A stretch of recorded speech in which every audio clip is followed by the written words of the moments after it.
I didn't realize I had postpartum depression until about a year after. I was the one that was, weeks out of surgery and birth, up serving wine to people while they held my baby and making dinner. And God, that thing that's like, what would you tell yourself when you were there, right? What would you tell newly pregnant you or newly postpartum you? Mine would have been sit down, child, rest, care for yourself. Let them hold you, not your baby. Hi, and welcome to another episode of Surrendered Birth Stories. Birth stories, birth education, and the pursuit of surrendering it all to God. Let's get started. Hey everybody, I hope your week is off to a great start. I'm excited. It's finally my church's VBS. Well, their version of VBS this week. They call it Summer Jam. But all 4 of my kids, so everyone but my baby, they're all going because my youngest, I guess he's my second youngest now, they're all old enough to go because it's 3 and up as long as they're potty trained. So they're really excited. And I'm excited too because I will have 3 hours Monday through Thursday in the morning. So not super late at night, but in the morning. And if you know me at all, yes, I'll have my baby with me, but he also takes a morning nap.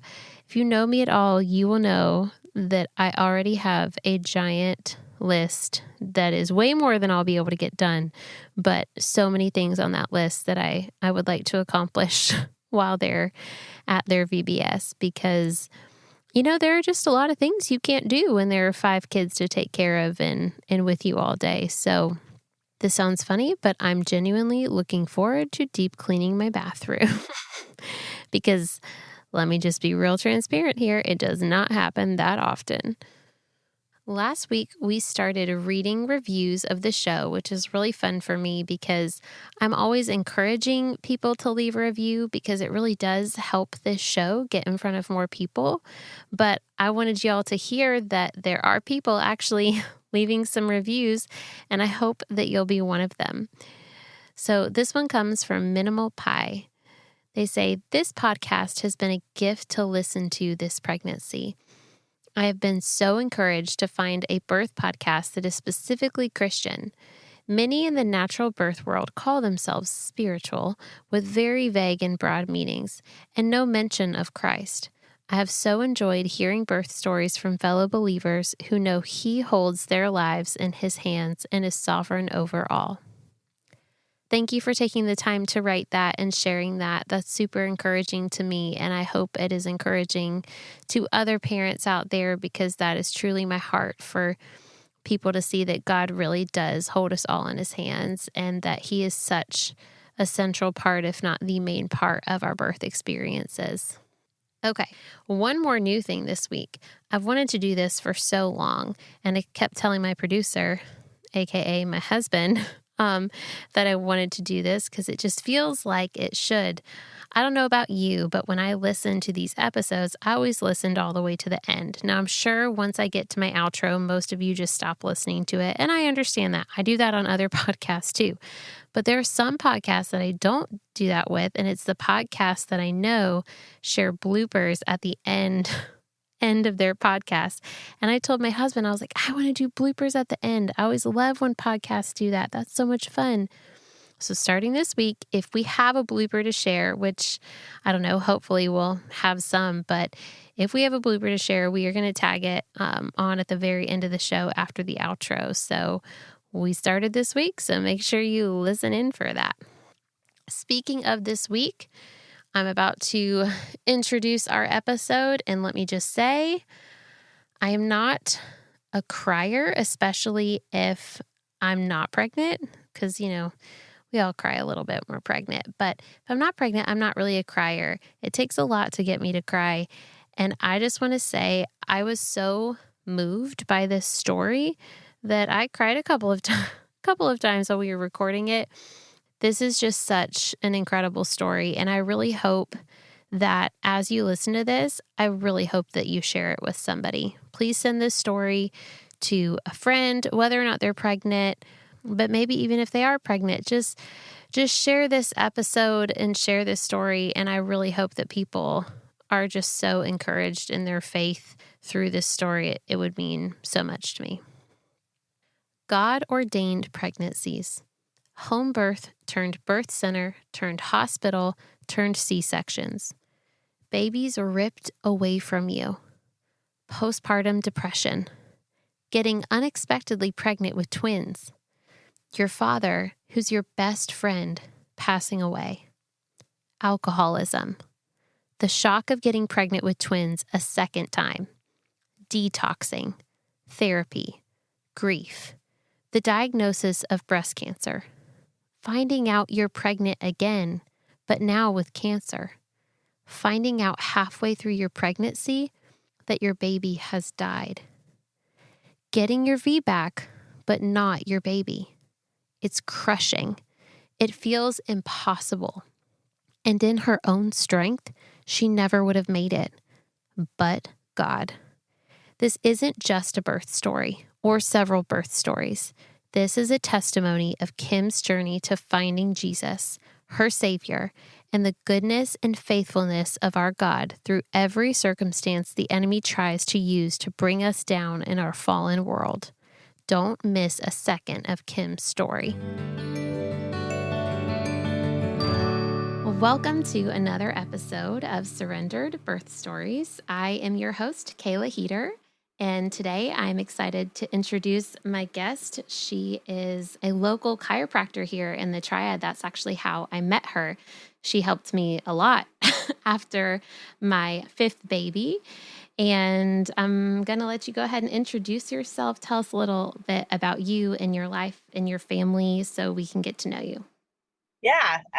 Thank you so much, Kayla, for having me on here. I'm so excited to talk about Jesus and birth. And if we added chiropractic in there, it'd literally be the three things I talk about probably 90% of the time anyway. So thank you so much for having me. So I'm Dr. Kim Snyder. I own Village Family Chiropractic in the Triad in Kernersville. We specialize in pediatric and prenatal care. That's where our passion lies. I have 6 children, 5 of which are here earthside and 1 waiting for us in heaven. Our 5 here are 10 years old and younger, and that includes 2 sets of twins. So I have 3 boys, 3 girls, and a partridge in a pear tree. That is exciting. I can't wait to hear about all of their stories. Yes. It may take 3 hours, but we'll get through it. You know what? And this is what I tell everybody. I get asked a lot, well, how long should the stories be? Well, how much should I share? What are my parameters? And I say, let the Holy Spirit lead you. So if this ends up being a 3-hour podcast, then it's a 3-hour podcast. If it's a 30-minute podcast, then it's a 30-minute podcast.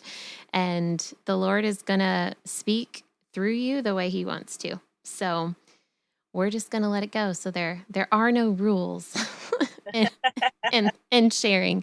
I just want you to share what you feel like God wants you to share. But let's get started. Let's talk about that first baby. I'm guessing your 10-year-old. Let's talk about her, because I know it's a girl, right? Yep. Yes. All right. So tell us about that pregnancy, getting pregnant for the first time. How did that all go down? Yeah. So Annabelle, she's our ringleader. We were not looking at getting pregnant. I'll be honest, none of our babies, we were ever like, okay, let's get pregnant. God was just kind of like, you guys are taking too much time. And I love that you think that you're in control of this timing. So you're pregnant now. We were so shocked, to say the least. Pregnancy went amazing. We had a lot of transition during that time, though. So we were graduating chiropractic school, moving up to North Carolina from Georgia, a lot of transition. I started with providers down in Georgia, very home birth friendly place. So felt really good. I got set up with some home birth midwives in North Carolina, felt good, was not aware of the environment of home birth here in North Carolina and how it is just very much not supported by the state, and came just bright-eyed and bushy-tailed, moving up here in August, and I was due in December. So starting a practice within a practice in High Point at that time. And my sister-in-law at the time was also pregnant. She had the home birth midwives that we had as well. Her birth did not go very well.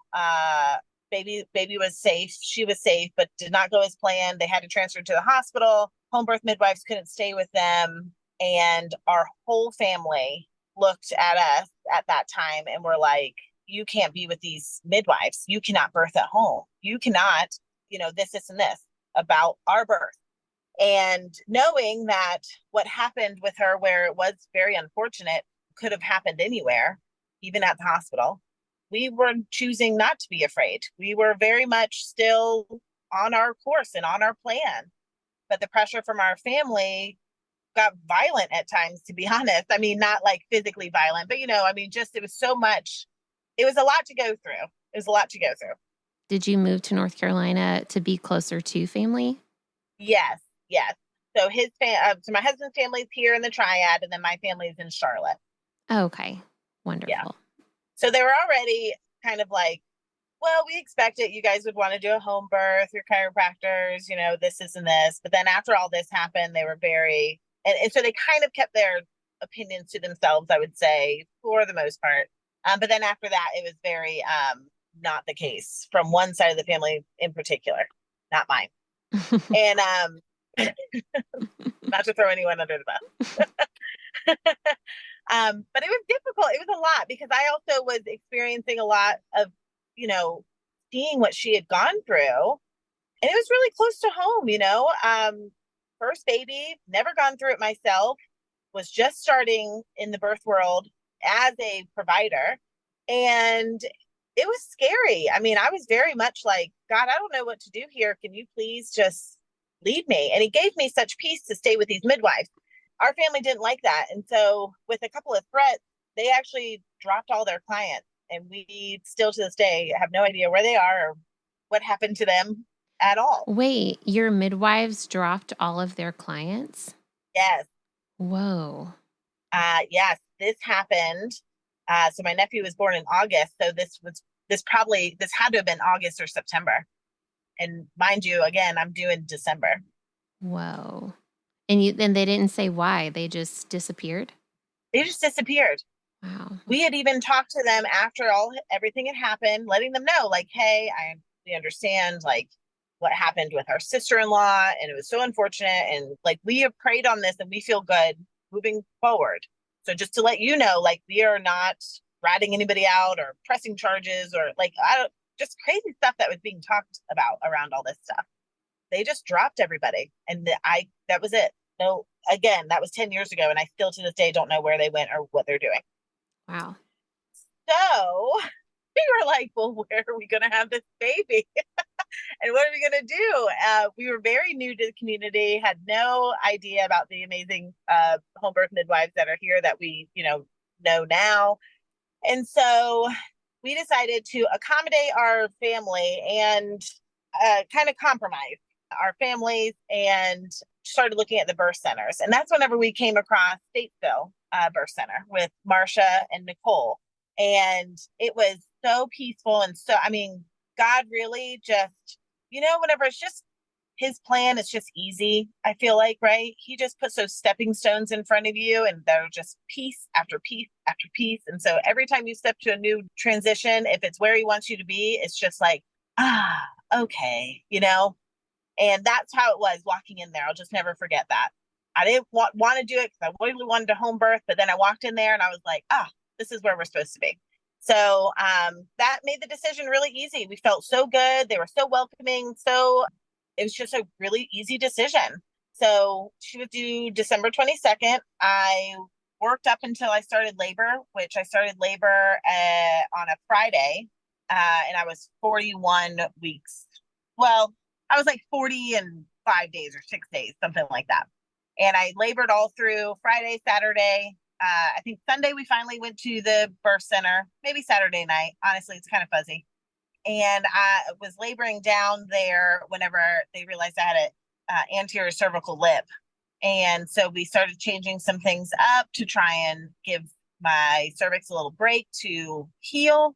And before we knew it, it was a full cervical lip. And they had asked me to transfer. And I was like, do I really need to transfer? Or is this like a protocol, let's transfer thing? So we're in labor now for like 2 days. And she's like, I mean, you can sign something saying you don't want to transfer. I'm like, cool, let's do that. That was sometime in the middle of the night.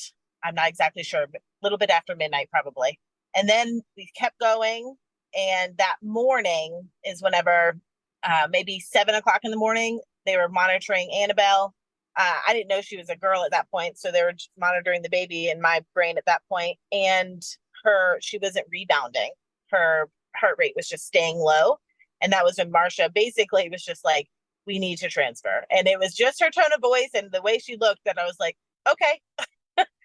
And I was terrified. I didn't want to transfer. I knew I was going to end up in a C-section. If I transferred, I didn't want to go, but it was, just did what we had to do.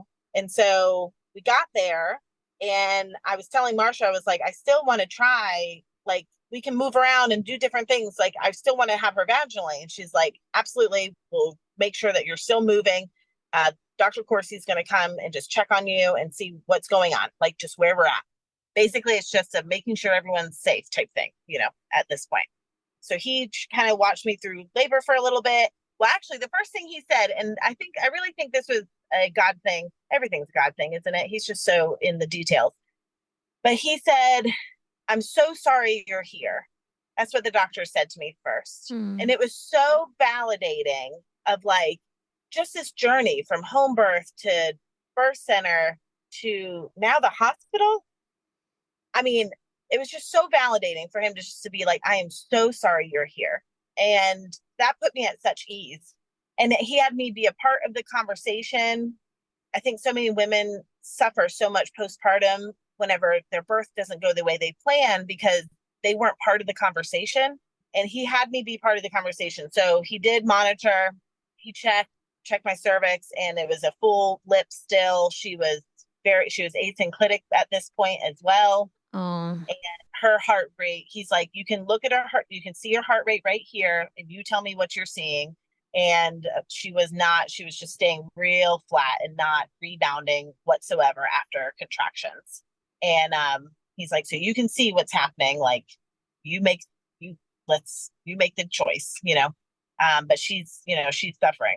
And so we ended up in a C-section with our first, and I was devastated, completely and utterly devastated. It rocked my whole world.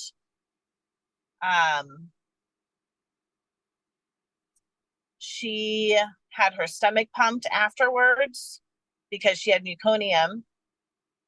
They did not ask me if that was okay. They just did it.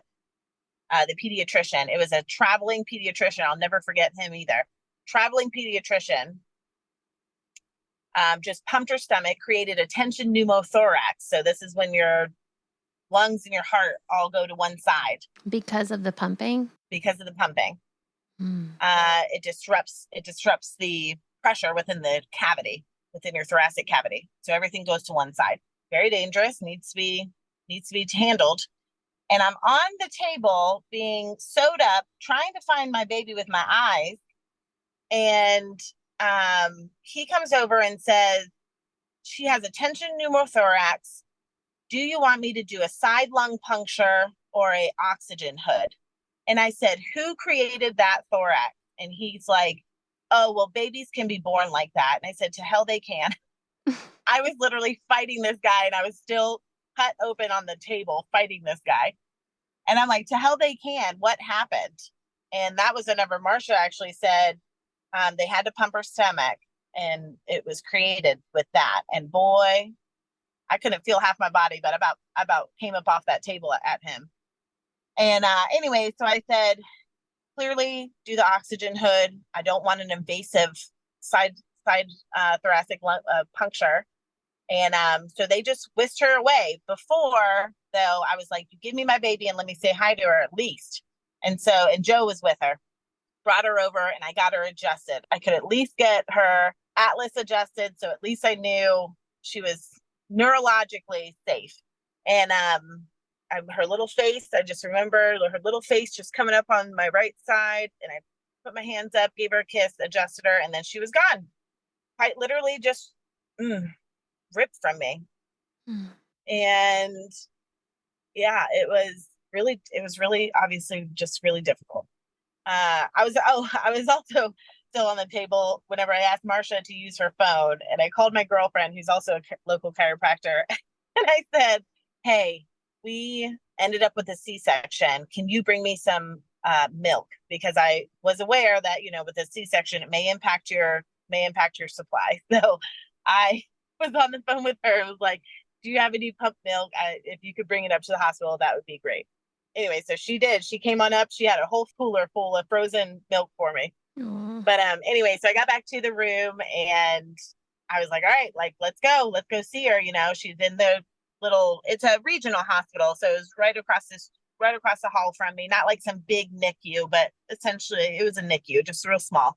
I was like, all right, well, someone wheel me on over to her. And they're like, oh yeah, well, once you can feel your feet, you can go see her. And I was like, no, pick me up, put me in that wheelchair. I'm going over there. Ma'am, you need to be able. And I said, ma'am, you need to get me that wheelchair. So I just flung myself into the wheelchair myself because nobody would help me other than my husband, of course. And I was like, let's go see her. And yeah, I got over to her and she was underneath this little oxygen hood and she had to be under it for 24 hours. They wanted me to feed her. I had already started pumping. And so she started rooting around and it's just so crazy because, you're in this sterile environment and they're like, okay, feed your baby. And I'm like, okay, well, go ahead and get her out from under there. And they're like, oh, we can't do that. So you have to just do it with a little syringe in your finger. And I'm like, oh, okay. So I'm trying to figure that out. They have my hand gloved. And I don't know why, this first picture, we have this picture and I wish I should have sent it to you actually. We have this picture of me with a gloved hand in my baby's mouth and a little syringe under the oxygen hood. So I'm having to dip underneath this plastic thing, to get to her. And I don't know what clicked for me suddenly, but I'm like, why are you wearing a glove? She literally just came from your body. What are you doing? So I ditched the glove, washed my hands off and went ahead and at least gave her my pinky without a freaking glove on it. And that was the first way I fed her. I stayed in there as much as I could. And then when I wasn't there, Joe was with her. And finally, the next day, she was born at 9:25 in the morning on December 30th. And the next day, 31st, 11:30, she was in the room with me and she was finally able to latch. So it was it was traumatic. It was traumatic. I'm still living with it. So interesting story about her story is I've been diagnosed with breast cancer this past October. I was diagnosed with breast cancer and I was aware of what's called new Germanic medicine. And basically it is a scientific study of how emotional trauma can get stuck in your body somewhere and become a physical expression, right? So from anything from a cold to a respiratory infection to cancer. So I started kind of looking into this in regards to the breast cancer and seeing was there something that could have caused this? And with new Germanic medicine, they say that with that, the most textbook is a child being ripped away. If it's on the left side, it's a mother-child connection. So either me to my mother or me to my children. And on the right side, it is a married thing. So your spouse or your spouse's family or what have you. And mine was on the left side. And so I instantly started kind of going down gosh, I don't know, with me and my kids, I don't know. I feel like these are good connections. I don't know. And me and my mom, we have a great relationship. Maybe there was something that happened whenever I was younger with my mom. I don't know. So we started kind of diving into this. And the most interesting thing, and this just happened a couple of months ago, whenever I had this aha moment, was I finally was I cannot figure this out my own. I cannot be my own doctor with this. So I connected with a friend he's another doctor up north, and he does new Germanic medicine lot more skilled in it than I was able to like wrap my brain around. So he was like, yes, let's get on the phone and let's go ahead and hammer this out and figure out what's going on. So we start talking and we're kind of like, okay, maybe it's about, I don't know, this trauma that happened when I was a kid or what have you. And he's like, so tell me about your birth. And I'm like, yeah, okay. So I start going through it. And I've done so much work since Annabelle's birth. I mean, emotional release therapy, talk therapy, counseling, EMDR. I mean, I was so traumatized by her birth. I created my own cesarean support group that went on for years.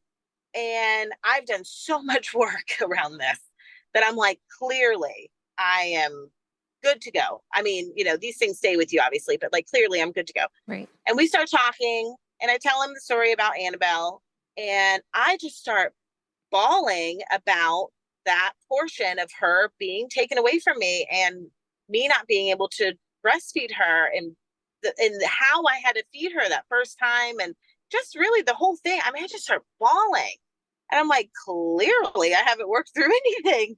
And he's like, you have worked through it. It's okay to have, human emotions to human events that are sad, but he's like, that's it. He's like, that was it right there.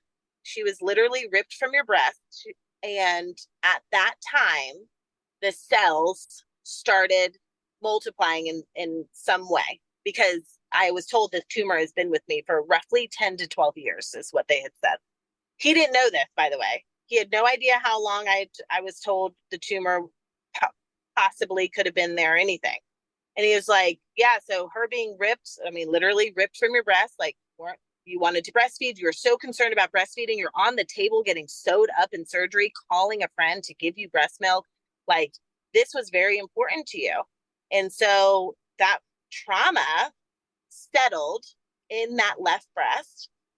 And then whenever we chose not to have kids again, any more kids this past summer, he said that was when the healing started.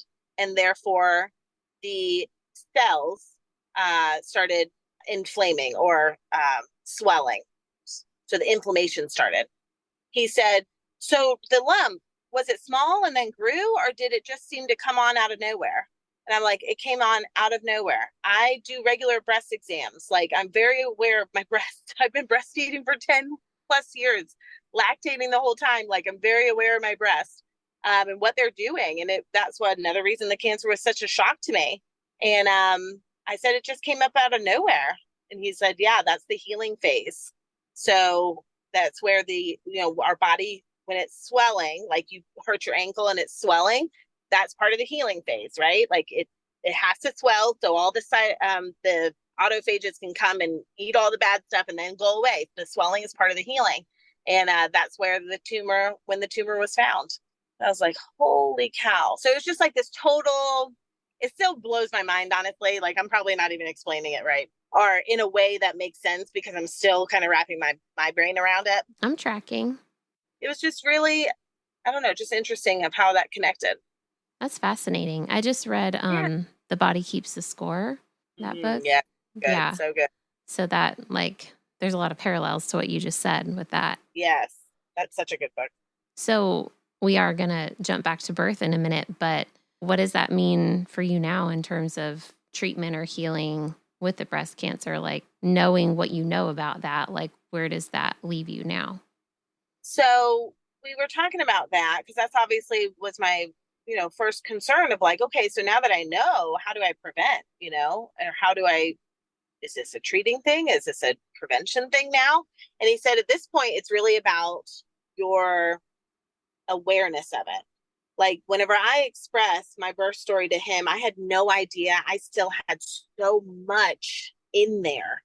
Because it wasn't just a cry or a tear. Like I was kind of fogging up a little bit just talking about it now. It wasn't that. It was a guttural heartbreak again, talking about it, And he basically was just saying like this awareness, having an awareness around the healing component of that emotions can arise in your physical being. Having that awareness can sometimes just, instead of it building up this mound, help the mound be a little bit more flat, a little bit more stable, a little bit more doable, really. And so I think at this point, it's being aware that that can happen in in my body, and allowing myself to let it go and feel it in a way that I actually am able to work through it. Because that's a concern with, my most recent pregnancy and birth, is that that's going to cause a recurrence, because David was also, ripped from me, essentially, in the New Germanic, terms. Yeah. So how to make sure that that doesn't create a breast cancer reoccurrence. And a lot of it is just like the awareness of it, and knowing that I can work through it in a deeper level. And my kids are helping with that a lot, because they've had a lot of big questions about David, and I will go more into David, but they've had a lot of big questions that, oh man, the only way I can answer it has been through Jesus. I'm like, some of my answers are just, I don't know, Yeah. But I think them asking those hard questions, because they don't care that they're hard. They just want to know the answer. Right. They don't care if it makes you lose sleep at night, mom, whatever. And I understand I'm going to bed at 8:00 and now I have all these questions that I want to talk about. They don't care about that stuff, And so it just makes you have to step up and heal a different way, because you have others healing through you. So I think that's really helping a lot. My kids are saving me. I just got goosebumps when you said that. And I have not been through anything like what you've been through, but my heart is just I don't know what the word is, quenching for you. I have 5 kids too, and my oldest is also a 10-year-old girl. I think she was born about a month after yours, actually January of 2014. And then I don't have twins, but I've got down to, my youngest is 7 months, but I've got a 3-year-old and up through. And I'm just trying to picture myself, how would I respond to this with all my kids asking me all these questions about all this stuff? I'm just in awe of you right now. I'm in awe. Thank you. Wow. So going through that trauma and everything that happened with your daughter's birth, the labor, the actual C-section, the procedure that the doctor did that messed with her heart and lungs, and her being taken away, and all of those things, where were you then in your relationship with God? How did that affect your relationship with the Lord during that time? It's a great question. I was not nearly as close to the Lord as I am now. Where we were then was God was part of my life, because I was raised Catholic, and I was told to go to church and do communion and read the rosary, or say the rosary and do the thing. We were going to church somewhat, but my connection, relationship with him, was almost through someone else. I would pray, but it would be prayers that were written for me already. It's hard to explain. Seeing where I am now with him and knowing the depth of our relationship that we have. After I went through everything here these past 8 months, I've never been so mad at God and so pissed at him. And at times I hated him. I couldn't speak to him, but I knew I needed to pray. And I knew I needed to, I knew I'd get through it. I wasn't worried that I would hate God forever. Well, there was a time there for, I would say, a hot minute. I was kind of like, oh gosh, is this it? Is this the time I turn away from Jesus? It was unsettling, because I didn't know what to do, right? Every time I got upset or mad or sad or happy or anything, he was my person. He was my thank you. He was my I'm scared. He was my I feel hate. I feel anger. Please help me, So I knew I needed to pray. I had other people basically stand in the gap for me with that one. But back then, it was please help me get through this. Please help me want to be a chiropractor still. Because, that even threatened my passion, my career. Here I am, a prenatal chiropractor. And in my mind, I just failed so miserably at birth. Now I do not see it as that at all. And I don't see anybody else that goes through like if you would have asked me then, okay, so you think you failed at birth? Do you think that your patients who are wanting a vaginal birth who end up in a C-section, do they fail at birth? I'd be like, no, absolutely not. All the work they did, no, good for them. Like, what a beautiful transition and transformational process they just went through. How amazing. Okay, so what about you? Oh, no, I failed. I should have done more. I should have done better.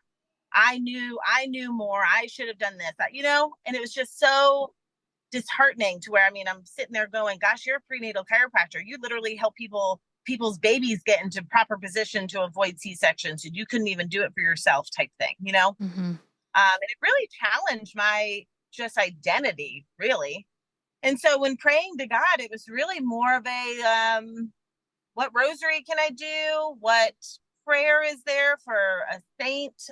Which isn't bad by any means. I just didn't feel that connection then that I do now, but I didn't know it, right? I didn't know that there was a deeper relationship to be had with him then.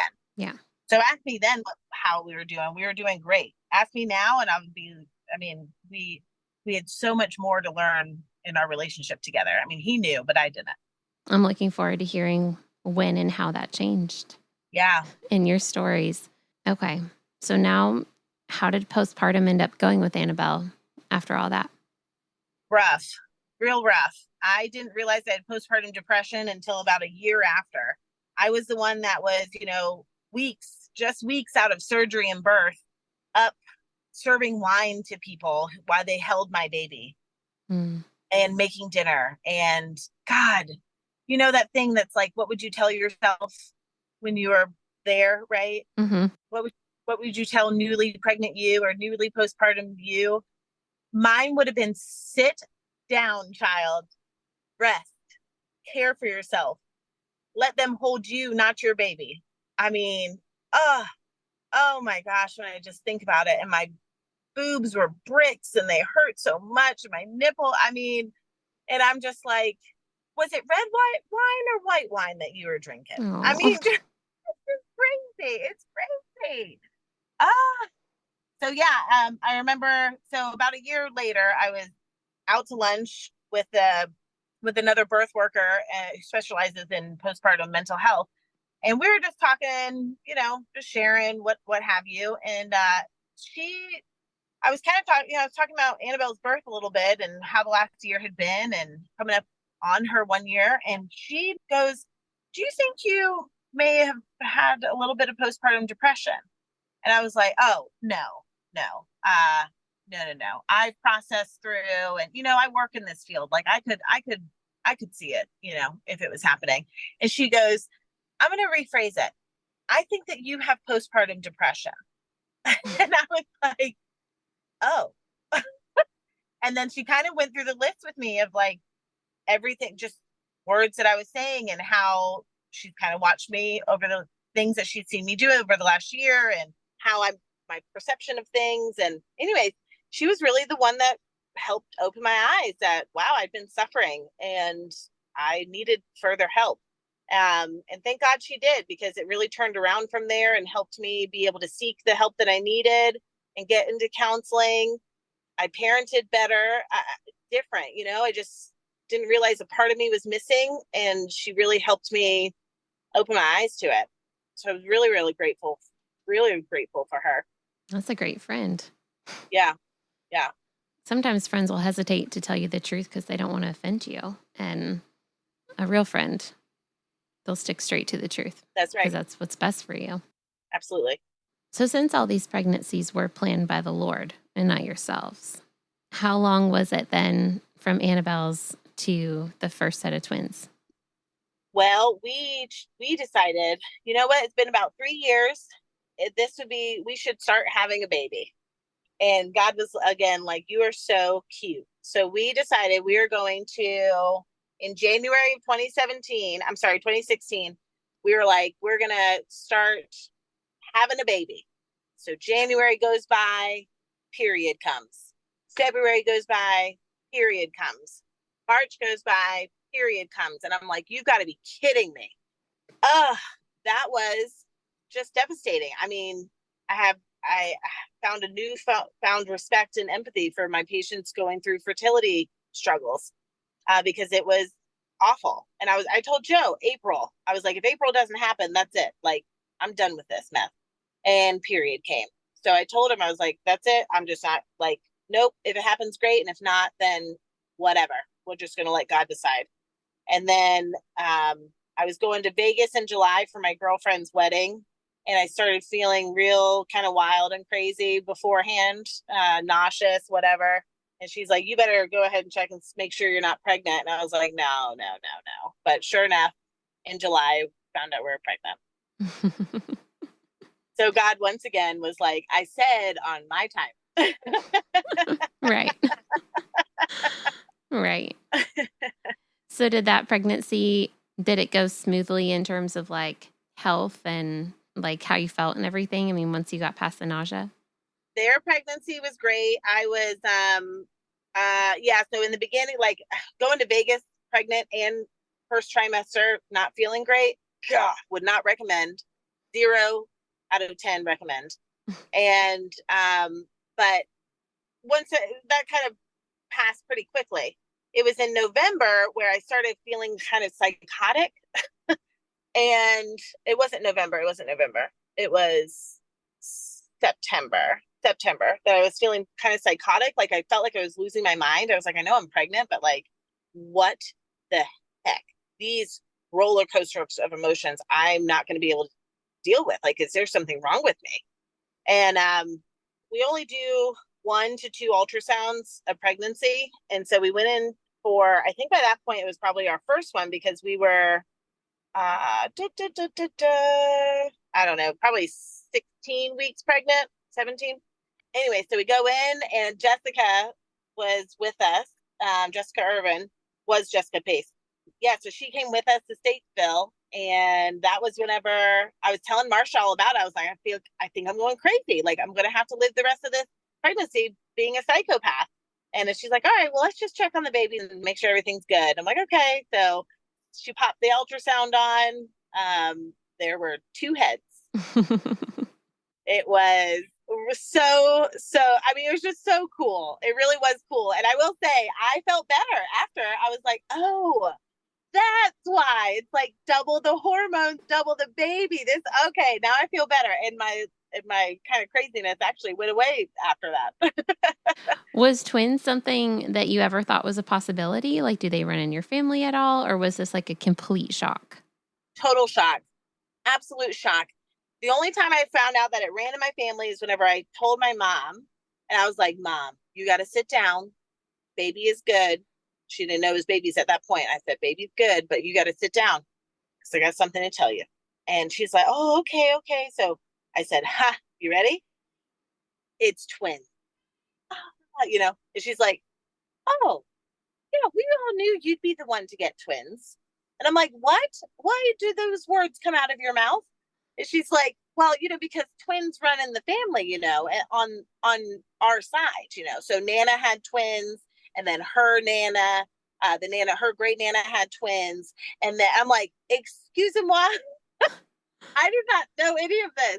And it was because, unfortunately, either the twins did not survive or one of them had passed. And so whenever I'm looking at my aunties, I didn't realize that she was a twin at one point. Or my uncles, even. I have twin uncles, too. I didn't realize that he was a twin at one point. So anyway, yeah, everybody apparently knew I would be the one to get twins before I did. Do you have any siblings? Do you have any brothers or sisters? I have a brother who's 15 years older than me and a sister who's 10 years older than me. Oh, that's like my husband. My husband has that. He's the baby of those age gaps as well. Yeah. And I'm guessing they didn't have twins either. Nope. So, surprise. Yeah, so our twins are fraternal. And so with fraternal twins, it's hyperovulation. So it actually will run on the female side, kind of like genetically being predisposed to hyperovulate. So like instead of popping out 1 egg, an ovulation, I'll pop out 2 or 3. Wow. Mm-hmm. Every single time or just... That's a good question. I'm not sure if it's every single time. I know that you're just kind of prone to hyperovulation. So I'm not sure. Oh, well, it doesn't really matter. Yeah, But good question. okay. So now you know you're having twins and you are realizing why you've been feeling so crazy. Yeah. But you said you went back to the birth center. So were you planning to deliver the twins at the birth center? Because I know in North Carolina, the laws are kind of wonky about that. Yeah. So no, I actually hired the birth center midwives and had home birth midwives. So my plan, before I found out it was twins, my plan was home birth, period. So I already had my home birth team in place. Because, now we've been here longer, we're deep into the birth world at this point, and definitely expanded our knowledge and village of who's who in the triad, right? So it was easy to go ahead and get my birth team together. We were, feeling good. I was feeling so off and that something was wrong. So then we went for the ultrasound, and I just felt most comfortable to get my ultrasound with them instead of some random place. Right. But once it was twins, I was like, oh gosh, okay. Maybe we should look at this because it's going to be a twin VBAC at home. So that's whenever I decided I'm going to have the birth center midwives. In case a transfer happens, at least I can labor down at the hospital. They were very VBAC friendly. Corsi's an amazing VBAC provider. And I could have my midwives there if I had to transfer. In my brain, I was like, there's no transferring. There's no plan B. I've got it figured out. As if I didn't learn anything from the time before that birth doesn't go the way you plan. But I'm 5 babies in and I'm still learning that lesson. So yeah. So everything went so well the rest of the pregnancy. I went into labor at 41. Annabelle was born 41-1 and the girls were born 41-4. So I went into labor. I was like 41 days and 41-2, I think, because I was in labor for about 2 days. The first water broke and there was meconium in it at home. And so my home birth midwife was like, we need to go ahead and transfer. And so we transferred to Davis Regional and we ended up in a second C-section. And what was the reason for the C-section? Mainly because of meconium and because I had been in labor for that long. And so basically the attending physician there was not Corsi at this point. It was some other woman who I don't even know her name anymore, but I did not like her very much. But it's honestly, my feelings of failure that time that I had felt with Annabelle had really dissipated more so. I didn't feel so intense with it that I had totally failed because I was definitely picking up my game as far as everything I put in. Plus, just learning from the time before, like, listen, God's got this figured out and he does have a plan for this. Like, you just have to lean into it. And so I think at that point, like that leaning into Christ and knowing that he's going to go before me and lay things out in the line was really kind of started, like I was starting to get more of that glimmer, more of that glimpse of that being a reality for me and my relationship with him. But it was just a glimmer still. It was just a glimmer still. But theirs went really well. They were born March of 2017. The next year, May 2018, my dad, my very best friend, died of pancreatic cancer. Mm. And devastated isn't the word.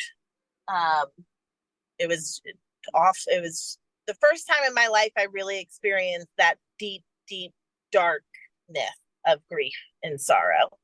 So much so to where my generational pattern a generational curse for our family that I did not think would ever find me settled in of alcoholism. Mm. And I had no coping mechanisms. With my family, it is, with my family of origin, we're Scottish too. So this really sets us up for failure with alcoholism. It is drink if you're happy, drink if you're sad, drink if you're mad, drink if you're eating, drink if you're not eating. Just drink. Drink. Your coping mechanism for anything is to drink.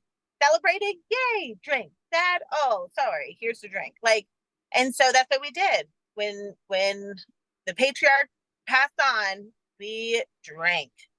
And I found myself at the bottom of a wine bottle, and I didn't think I'd ever get out. I didn't think I'd ever get out. It wasn't too bad at first. It was good enough to where it was, oh, we're just coping through dad's death, drinking a little bit more because we're coping, of course, like, hello. So the excuses started pretty early. June, July, August, I find out that I'm pregnant again. Not planned. In the midst of grief and coping. I had been out of the office for at least a month, maybe 6 weeks at that point, and helping my mom get everything together and, just dealing with my own grief. And found out I was pregnant again. And it was like, I was not happy about it. I was so sad. And I hadn't learned then that you can be two things at one time. Mm-hmm. I almost felt guilty being happy, even though I know my dad would have been so happy. He loved his grandbabies, loved them. Oh my gosh, his face would light up seeing them. And he was only 67. He was young.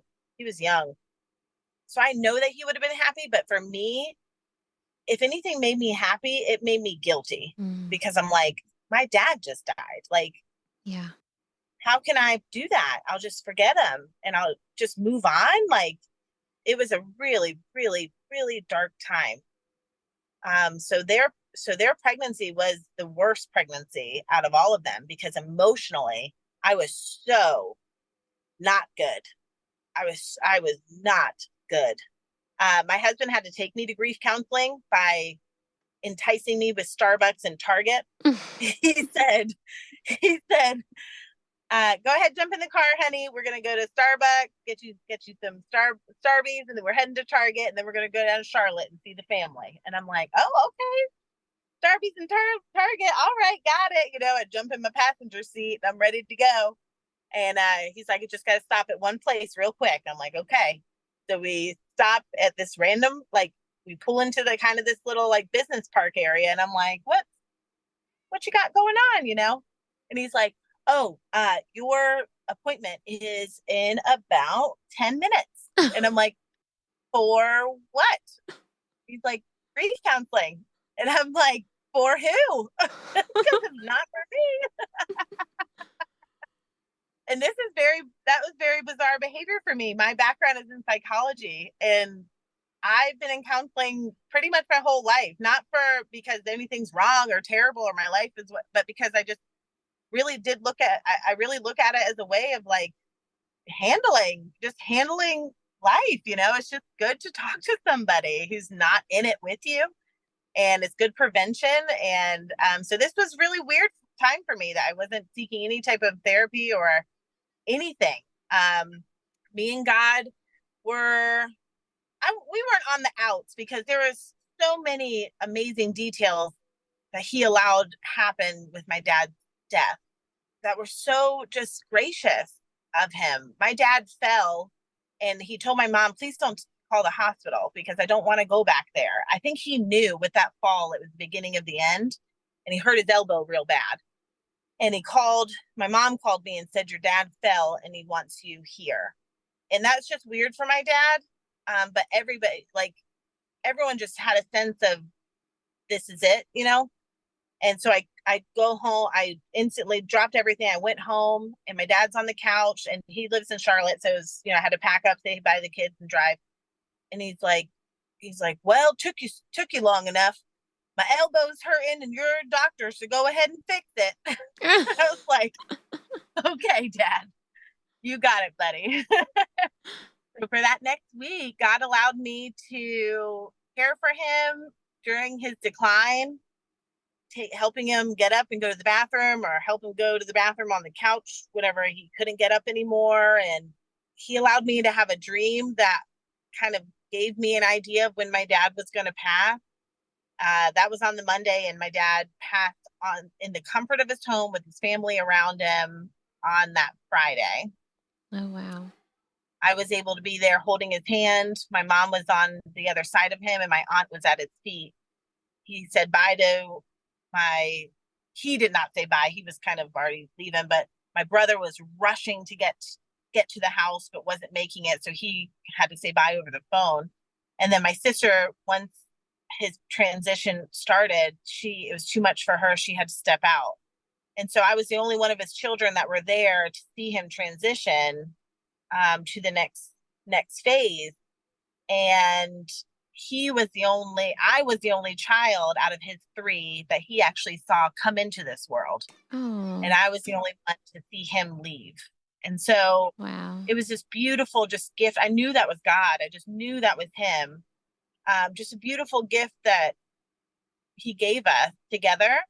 And when my dad took his final breath, the words daddy escaped out of my mouth. No, I wasn't the one that said it, like somebody else did it. I didn't even recognize my voice. And his hand like reached up off of his Bible. He had his Bible on his chest, and his hand reached up. And I don't know if he heard me while he was transitioning and went to reach for me, or everybody welcoming him to his homecoming, he was reaching up to them, or a combination of the both. But I don't know. But it was just so beautiful. And I know that was God. And so whenever we found out that we were pregnant again, I thought I'd be letting all those memories go by being happy and erasing those, with new happy memories of a baby. So I had a lot of thought. I had a lot of processing to go through. And I'm grateful that my husband kidnapped me and forced me to go to grief counseling. Sounds like a good husband. It really did help. It helped so much. It helped so much. And she was Christian, and it was so, so good. She was able to really, really, really lead me and allow me to see how much God was just in all the details and helping us guide us through. It was really beautiful. So, what happened with the drinking when you found out you were pregnant? I couldn't cope anymore. My coping mechanism was gone. It was then that I realized I had a severe dependency. I didn't know what to do with myself. I think that was another reason why I was so mad, because I knew that drinking was a way that I was able to go about have my day. But I knew when I got home, instead of working through any feelings I felt about my dad or grief, I could just have a glass of wine and everything would melt away and everything would be fine. But now that's taken from me because of this baby. That was my thought. I mean, this is how grief just takes your brain and how you usually would be, and then just throws it on a frying pan and mixes it all up. And so there were times where I tried to convince myself that a little bit of wine would not hurt the baby, so you should just have it. And that was whenever I reached out to my midwife and was like, I think I have a drinking problem. Can you help me somehow? I don't know how, but can you help me? And that was whenever I went in, because I also have been having really crazy thoughts that the baby had died, or there was something seriously wrong with the baby, really just dark thoughts. And so Marsha was like, come on in, we need to sit down and talk. And so I got there, and she puts a Doppler on. And how many weeks were you? I was probably 17, maybe 16, 17 weeks around this time. Because I remember we found out about the babies around both sets of twins around the same week. So she puts the Doppler on. She's like, well, because I was telling her, I think something's wrong with the baby. I'm not feeling anything. I just know something's wrong, and I'm not that person by any means to be fearful. So she's like, well, let's just check on the baby and let's hear her heartbeat. That'll probably help put some fears at ease. So she's doing that, and she's not finding anything. And she's like, well, Well, remember last time when we did the Doppler and we couldn't find anything, and it was because it was twins. Can you imagine? And I was like, what? No, I can't imagine. Stop playing with me, Marsha. Like, just find this baby's heartbeat, And she's like, she would like catch for a glimmer or a second, and then it would go away. And then, so she's like, you know what? I know you don't want to do ultrasounds, but let's go ahead and throw one on just so we can make sure everything's good. Okay. Like, I can't get a good read. I'm like, okay. So she does this. We go in, as soon as she puts it on, whoop, two big old heads come right on up. And I mean, I literally I got whiplash how fast I turned my head away from the screen, as if like, I did not just see this. And then I slowly turned back, and Marsha is still, bless her heart, she's like moving the ultrasound around. Like, I can just see it in her brain.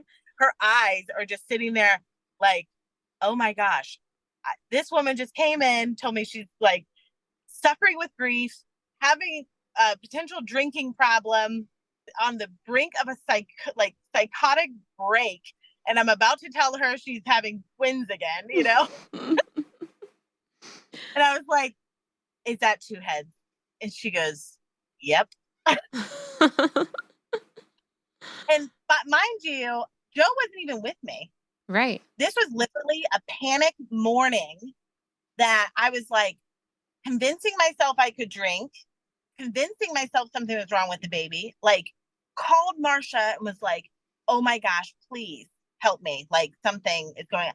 I called Joe on the way and was like, hey, I'm going into the midwife. Like, I just got to check on the baby. There's just some stuff, whatever. And he's like, oh, okay, yeah, no problem. Like, let me know how it goes. So yeah, babies number 4 and 5 are then cooking. So then I guess finding out that it was twins, did that help again this time around with like the craziness you were feeling in your head? It did. Yeah, it really did. I felt a lot more peace, one, knowing that the movements were different because there's 2 again in there, and that my like crazy ride of hormones was a little bit more explainable. I did choose to get on antidepressants at that time as well, and we did a dosage that's actually good for, it was safe for pregnancy, but good for alcohol dependency. And so I got on that, and I started taking those, I think, in November, and I was off of them by like mid-January because I didn't want to be on them forever. And so I really, really beat the street with like counseling and exercising and doing all the things I could to increase my serotonin levels. And by January, I felt balanced enough to where I was able to get back off of them. Everything kind of settled out after that. I do think the antidepressants helped a bit while I was, needing it for that short amount of time. And then knowing again that it was twins, I felt better. Kind of felt better as much as you can with the shock of like another set of twins, Right. Did you feel like, I know we didn't really touch on this, but did you feel like the first set of twins postpartum, was that significantly more difficult than your first postpartum since you only had one, or was it different because you were in a better place, or? No, they were so much better. They were so much better. I was still nursing Annabelle. So the breastfeeding, engorgement, and all that just didn't happen. So the pain, a ton of the pain was just not there, which is great because I was just still lactating the whole time. So that helped a lot. Recovery was better. I think because I knew from the last time to give myself more grace to rest, stay in bed. And nobody was getting wine at my house at that point, like, not served by me at least, I'm like, no, y'all sit down. Or y'all get up and get it. I'm sitting down. So I think like postpartum with the girls was just so much better because I'd learned to actually, give my body the time and space to rest, and heal afterwards. And I took that. I did 6 weeks postpartum. 6 weeks maternity leave with Annabelle. I did 3 months with the girls. Now, mind you, I was also at that point, I had owned my own practice now at that point too. But I mean, I wish somebody had told me then, like 6 weeks, no, double that. And then maybe that's adequate enough, for my first time. Yeah. But yeah, so I took 3 months, and I was very much, I was in such a better space Good. with that postpartum, for sure. So then finding out it was another set of twins this time wasn't necessarily as shocking maybe as the first time? Or was it just as shocking still? Gosh, I would say that's a great question. Probably just as shocking, because it was like, is that really happening? But then there was a little nod from God there, because then we also found out it wasn't the same day. We came back for the anatomy scan, maybe like 22, 23 weeks, and that they were boys. And I felt like that was really a nod from God and my dad, because he would always joke, like, he loved his granddaughters, but he would always joke, like, so when you give me a grandson, and I was like, wow, like, not just, and it wasn't just one grandson, it's two grandsons. Like, that is, I don't know, I just felt like so connected to him in that way too, where it just really helped my grief, knowing that they were boys. And I don't know how much I knew he wanted to see me raising boys, and he wanted a grandson from my line. And I don't know, it was just really, I just felt really connected to him. One of my boys actually has his name, not his full name, but his name as a middle name, because I was in the shower and I had my dad's playlist on, and one of the boys just started like dancing like crazy. And I was like, oh my gosh, well, you are going to be Clyde, because his name was Orville Clyde Snyder. And so I named my boy Patrick Clyde Fonke. So, but it was because he started dancing to Granddad's song. Oh. So yeah, so pregnancy with him went well. I was at that point, I was like, okay, we're doing all the things VBAC again. Like, we're going to get this VBAC. I tried home birth. I tried birth center. Let's do with a VBAC friendly doctor in the hospital. So I went with Dorn at High Point Regional, and he has terrible bedside manner, but he knows his place. And I like that about him. And he's really honest about it. He's like, I'm an OB. Like, if you see me, like, I'm a surgeon. If you see me, I want to do surgery. I'm not here to hold your hand and tell you you're doing a great job during labor. Like, that's what a doula is for. And I appreciate that. Like, it's crass, but I appreciate it, because I'm like, good, at least like, where you should be, like, leaving a birthing woman alone. And so I felt really good going with him. He was very supportive. I mean, I was like, and I'm not going to be doing any inductions. He's like, I know you're not going to do inductions. Inductions are contraindicated for VBAC. Don't you know that? I'm like, I do know that. That's why I said I'm not doing it. So he was just very, very, like, kind of, fun to work with, and easy to work with. He really was. He was easy to work with. And I went into labor on a Monday, and they were born so I did for them. That was a big thing with them. And I know why this happened. They were breech, both of them, head up. And I did all the things to try and get them head down, except fully integrating what had happened with my dad. And I really think my grief kept them head up.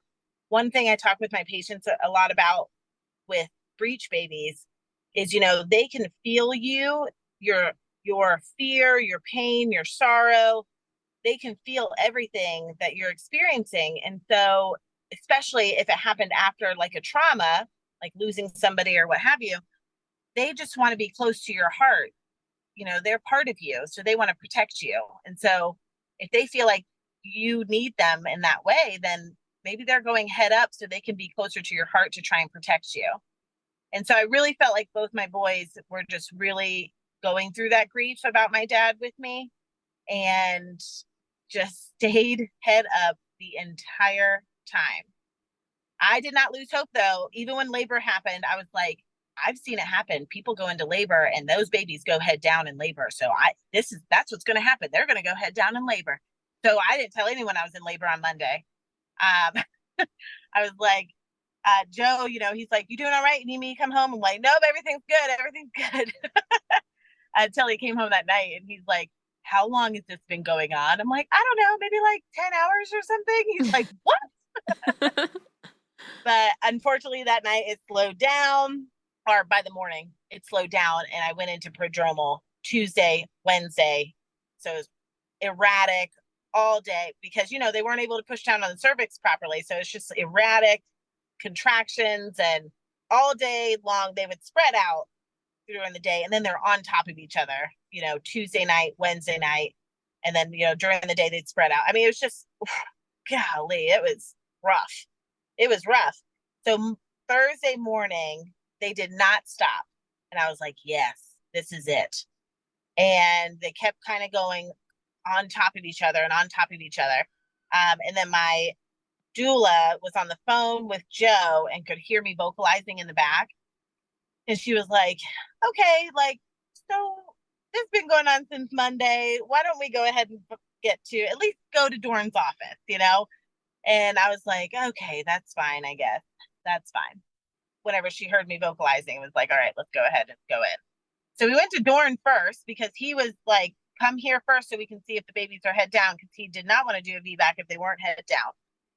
And he heard me vocalizing and was like, how long has this been going on? And Joe's like, oh, I don't know, just like a couple hours since, like last night. Like, he didn't want to rat me out that I had been like doing this since Monday. But anyways, he's like, all right, like to the hospital. We gotta let's go ahead and get this. You're going to meet your babies. So we ended up with another C-section. I was just so glad not to be pregnant at that point. Like, I had never gotten to a point with any of my pregnancies, even going 41 weeks, 41-1 with the first one and 41-4 with the second one. The boys were 38-2. Oh, so a lot sooner. A lot sooner. And I was so done being pregnant. I was so uncomfortable. And I truly, truly believe that it was because of my mindset, my mental, where I was mentally. I was just not in a good headspace. And so, and I didn't feel like I could get out of it even. And so by the time we got through to that point, I was like, great, let's just go, and I'd never gotten to that point in any pregnancy before. So we went through another C-section. That one was pretty rough, but the boys were great. They nursed. I was still nursing one of the girl twins, and so I was nursing 3 kids again with them, and they were born 5 days before my first set of twins turned 2. So for 5 days we had 4 children a year and younger. Wow. It was a pretty wild time. Postpartum is whenever the alcohol picked back up. So I didn't drink for a couple of months. And then once I kind of I don't know what happened. I was like, oh, you're not pregnant. You can drink. I did. And then it just didn't stop. And I found myself back at the bottom of that bottle of wine. So much so to where it was a rock bottom. It was a rock bottom. Like, I saw Mount Everest in front of me. I knew there was a problem. I saw Mount Everest in front of me and was like, I'll never, ever be on the other side of that. I'll never, ever be able to not drink.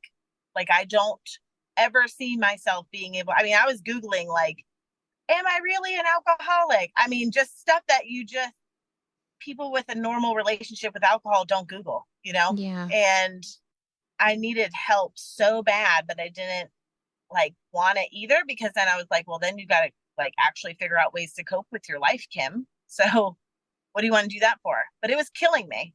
I mean, I was going to kill myself drinking, not intentionally, but it would have killed me. Until one night I had two longer times whenever basically I just was drinking the whole time, and then I'd stop, and then I had to recover, and then I went back to drinking. And this was 10 days of not blackout drunk, but it was not good. I was on maternity leave. It was not good. I've never said this out loud to anybody other than like therapists and friends. I was laying in bed. I was at the bottom of the bed because the boys slept up at the top, and I would basically sleep at the bottom. We got a king size bed, so it's the same, size all the way around. And I would sleep at the bottom, and if one woke up, I would lay on that side with him until he went back to sleep, and then I'd go back to the bottom of the bed, and then that was how we kind of did our sleeping arrangement with the twins. And I was laying at the bottom of the bed, and I was like basically detoxing at that point because I hadn't drank for like a couple of hours, and it was so bad. The hangover was starting. I was like, I'm going to die like this. Like, this is how I'm going to die. And it was, I started just screaming, crying. And it was, I don't know, a little bit after midnight. And I'm just screaming. And I'm like, God, please, God save me. There is not, like, I'm never going to be able to get out of this. I miss my dad so much. I mean, I was screaming, come back, come back, come back, like to my dad. I mean, just save me. Somebody save me. Because I really was. I was at my rock bottom. And I laid there screaming and crying for probably an hour and a half or so. And I say this because it was the night of June 26th, but going into June 27th, which is my dad's birthday.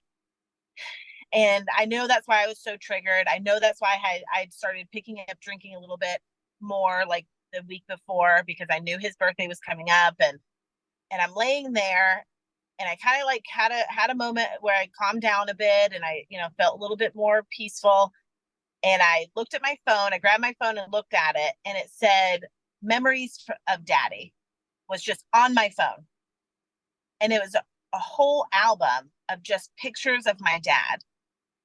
And it was sent an hour before, which it was about the same amount of time and right around the time that I was just pleading to Jesus to save me here on earth or take me with you now, because I just wanted to die. And my phone just sent me that photo album. Now, when I told Joe this, there's a whole thing that happened after, but when I told Joe this and we were recapping it, he's like, well, don't they do that? Like, because it's like your dad's birthday and you had his birthday in your phone. So it's probably like, oh, memories of dad, like whatever. And I was like, I don't have my dad's birthday in my phone. Like, I know my dad's birthday. Why would I ever have put that in my phone? So to this day, I still don't know why my phone did that, other than it was the Lord saving me and meeting me at my rock bottom and my darkness, the darkest time, and ripping me up out of that hell. I have not touched alcohol since. Wow. I will be 5 years sober June 27th this month. Wow. And he did that. That was not me. He did that. God did that. I mean, it was my Mount Everest. Like I said, there was just no way I ever saw myself never drinking. And that he did it. That's incredible. Praise God. Praise God. I'm still blown away by it. I'm still so like shocked that he just even cared that much to do that for me. I mean, it's just amazing. It's just amazing. And my dad was an alcoholic. He wasn't a violent drunk. He wasn't a silly, embarrassing drunk. He was a high functioning alcoholic. He was a commander in the military. If you saw him, you wouldn't know it, but if you knew him, you knew his struggle, Mm-hmm. I think God needed to use my dad in this story with me within my relationship with alcohol, because I knew the struggle that my dad went through. Like, I went to AA meetings with him. I saw him relapse so many times. And again, like, I never saw my dad, lying in his own throw up or anything like that. Like I said, he was high functioning alcoholic, but I knew he struggled with it up until the week he died. And I think God knew that I had to experience that with him in order to know what could happen with it. And then he needed to use my dad in my story, or it would have never stuck, Yeah. Seeing that photo album was the moment that I knew my dad heard me. I knew God heard me, even in the depths of my darkest time at the bottom of my bed at 1 a.m. in the morning, screaming bloody murder. Like they heard me. And that's what made it stick. God's just he just goes ahead of you and just does it all, man. It's just so good. So good. I love hearing the faithfulness of God through other people's stories, because for me, that just increases my faith in our God when I'm struggling. Hearing other people and how he's answered their prayers and how he's met them at the darkest times gives me hope for when I'm going through a dark time or the darkest time, and remembering that God loves us. God sees us. He hears us. He cares about us. I mean, he literally gave his son for us. So like, what else would he not do for us? And I think about that time when I've gone through, so I thought that was my darkest time I'd go through, right? I thought that was it. I was like, all right, I did my time, Lord. Thank you. You saved me. And I thought I was saved before, right? I had been baptized as a baby. I went to church. Like I said, my relationship with God, like I knew he was a good God, and I loved him, and I thought I was saved. But I mean, like, I didn't know the definition until he really did it. You know what I mean? Like, I just like so deep did it. Just saved me from a place I never thought I could ever come out of. Mm-hmm. And I thought that was my darkest time. But now I'm realizing he did that to show me that when you are in that darkest time, like you're saying, like when when you're in a dark time and you hear other people's stories, it's inspiring. Like be inspired by your own testimony, like I think about back on my Mount Everest with alcohol so many times now, going through what I'm going through, like, and just knowing that he did it then and he's going to continue doing it. Let's get into that story then. So you had your second set of twins, and now you're sober. You had gone at what you thought was your darkest time of your life. God pulled you out of it and saved you. Now you're going along in life, and I'm assuming, just based on what you said, that this was not a planned pregnancy again. So how did this latest pregnancy come about? Yeah, so September of last year, I found a lump in my breast that I went to my midwife about, and she's like, we should get some imaging. Took about 6 weeks to get the diagnosis that it was breast cancer. 5 days later, we found out that we were pregnant with our sixth baby.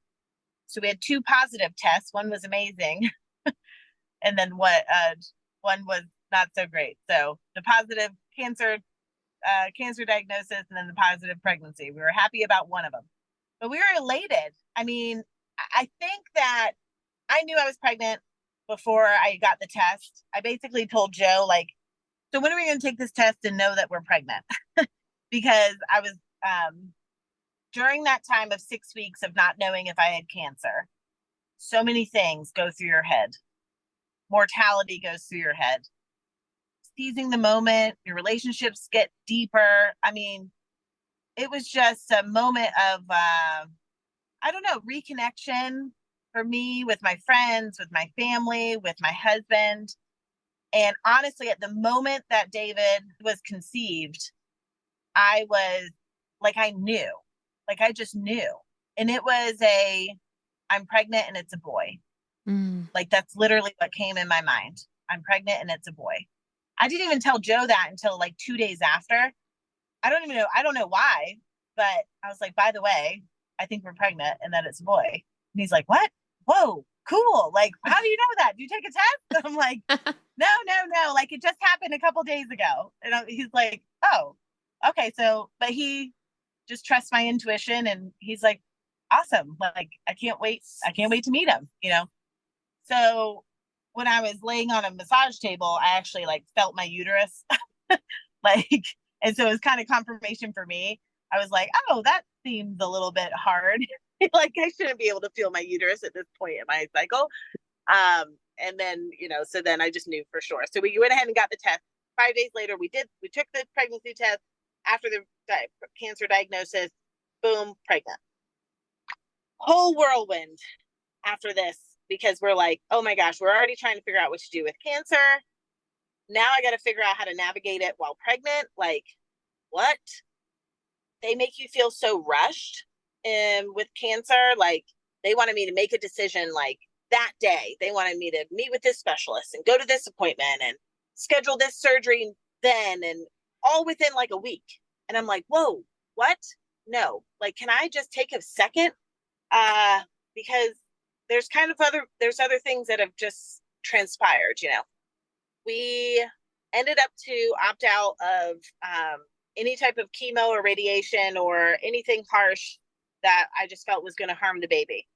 And so we decided to do surgery, but I had to wait till he was 15 weeks. So that was the end of December, December 29th, day before Annabelle's birthday. I went in for a lumpectomy. And let me tell you, this is not about like the birth per se, but like, listen to what God did here. I was initially scheduled for a unilateral mastectomy. So I was going to get my left breast removed. And this was not an easy decision, right? Like it's never, even with cancer, it's not like, oh yeah, just lob that sucker off. Like I wanted to breastfeed my baby. Like breastfeeding had been such a big, I was still lactating. I was still nursing both boys when I found out we were pregnant. And they were 4. I nursed basically everybody until they were 4. And so, I mean, this was such a big part of my identity and my relationship with my children, like cutting off half of that was not an easy decision. And it was a mournful one, you know. It was, you know, saying goodbye to your breast. Like it's just something I wouldn't wish upon anybody. And so I felt okay about it. I was forcing myself to feel okay about it. I was working, I was seeing patients. My husband and I work together. I'm seeing patients, and suddenly I feel just an immense amount of unrest over lunch break. Immense amount of unrest. This is the Thursday before I'm supposed to have the procedure. No, 2 Thursdays before I'm supposed to have the procedure done. And there's so much unrest in it. And I just broke down in the bathroom crying. I'm like, I'm making the wrong decision. This is not right. There's something wrong. And I'm talking to Joe about it. I mean, I had to go to my car and cry because I was like, patients were like, is everything okay? You know, I had to go to my car and cry. And Joe came out and checked on me. And he's like, you know, we kind of worked through it. I calmed down. And he's like, listen, we just need to invite God to intervene. Like he's been in the decision-making process this whole time. We need to invite him back into it. And we need to ask him to intervene if this is not what is supposed to happen. And so we did. We prayed, and I did. I just asked him, like, Lord Jesus, if this is not your will, then just get in the way, please. So I calmed down, felt better, went back into the office. I went about my shift, my afternoon shift, and we're closing up for the night. And Joe comes in, and he kind of busts through the door of my office. And he, like, busts through the door, and he's like, you're never going to believe this. And I'm like, what? He goes, the hospital called and they canceled the surgery. And I was like, wow, what? I said, don't play with me. Why would you do this to me right now? I am very emotional right now. And he's like, I'm not kidding. Novant called and they canceled the surgery. And I'm like, Joe, like, what does that mean? Did they reschedule? Like, no, they said that there was some misscheduling. So I took that as a sign to go ahead and do what I initially felt good about, which is a lumpectomy. The mastectomy one, obviously it's very invasive, but then also I would have been under longer, which meant the baby would have been under longer. And so I called and scheduled a lumpectomy, which is just to remove the tumor. And I was like, gosh, and I really just wanted to get it done in 2023 for whatever reason. Like for my brain, I was like, I just wanted to leave that tumor in 2023, right? And go into 2024 tumor free. And I was like, okay, well, if this doesn't happen, then I guess like I'll be lucky to get this scheduled this quick. Like, cause it was, by that point, it was like December 18th or something. It was something crazy late in the year. And yeah, so I called and was like, yeah, you guys need to reschedule or cancel my mastectomy. And I want to do a lumpectomy now. But I only want to do it if I can get it done by by the end of this year. And they're like, I don't know, you know. And anyway, she's like, hold please, let me check. And she was gone for like 5 minutes, which is an eternity on the phone. And I'm like, that's it. I'm not going to be able to get it done. And she's like, okay, how's December 29th? I'm like next week? She's like, yeah. I'm like, okay, yeah, let's do it. So we did the lumpectomy, was able to get clean margins. They did find cancer in the lymph nodes. I found that out January 3rd. 2 out of 4 nodes were positive for cancer. And so I just threw me for a whirlwind. I really felt like I was right back where I was in October, finding out about cancer all over again. That part was very, very, very dramatic. But through this whole time, I had really started growing my relationship with God. And in 2020, we had found our new, our current church where we're at now. Mm-hmm. And they have just been such a godsend, literally such a godsend for us, because they really helped me develop that relationship, like that friend relationship with God, like talking to him about anything and everything and being able to go to him about anything. And that really helped me during this time, because it wasn't pre-scripted prayers that I was doing. It was just guttural, like, God, what do I do here? How do I make a decision? They all seem like impossible decisions. So please help me, And so I put everything I had into developing my relationship with God after the cancer diagnosis. And so to fast forward a couple more weeks, at the end of January 30th, we went in for our anatomy scan, and there was no heartbeat. And that was the worst day of my whole life. Joe didn't hear her. I saw it as soon as she put the ultrasound on. He didn't move. And so I let out like a cuss word. And Joe looked at me and was like, why did you say F word? Why'd you say that? What's going on? Why'd you say that? And because he obviously saw the color draining from my face and me about to just pass out. And he's like, what's going on? And the ultrasound tech was like, I'm so sorry. And he's like, what? Why are you sorry? What's happening? And I really think that it was like, I think he knew what was happening, but it was like a panic, like grief had set in already, and he was instantly in denial. And I like kind of had to like grab him and was like, he's gone, the baby's he's not here anymore. He's gone. He's dead. And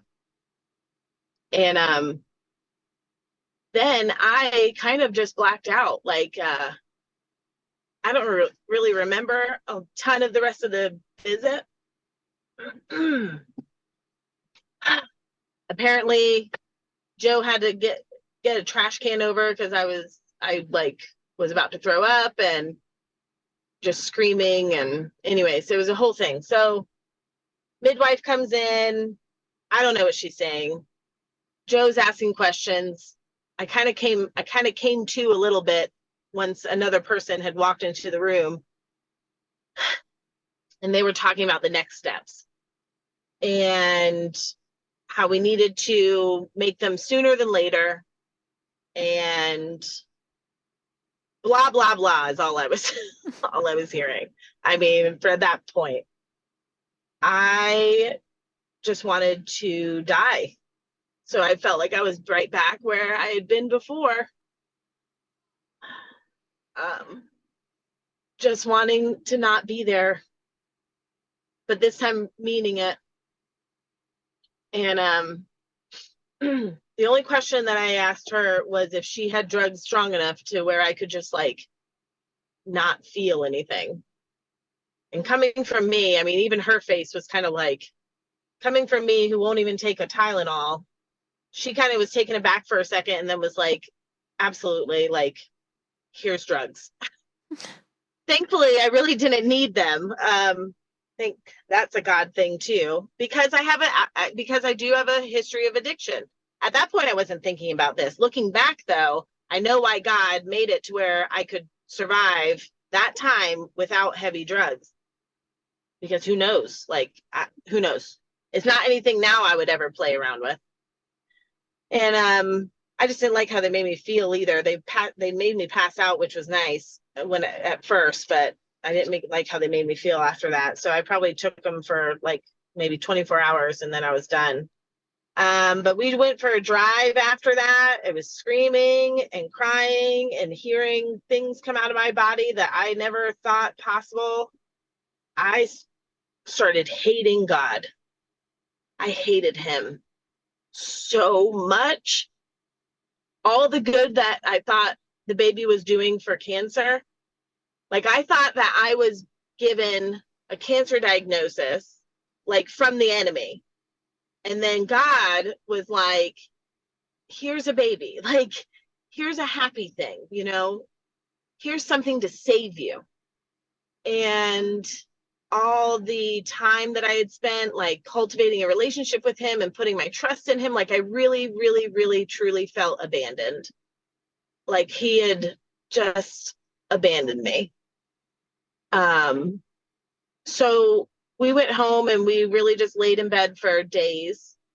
It was on a Tuesday. We laid in bed for days. I don't even know what we did, honestly. It's such a blur. And we had to tell the kids, there's just no pain like that of losing a child. Telling your living children that their baby brother won't be coming home, though, you know, like that comes pretty close. They went through, especially my oldest, went through all the emotions I had just gone through that day. We told them that night, Tuesday. She went through all the emotions that I had just went through. I mean, she was upstairs trashing her room and then just crying and then asking God what she did. Why did you do this? What did I do? Why'd you take my baby brother? I mean, all this stuff I'd literally just been screaming in the car. Like, what did I do? Why did you take my baby?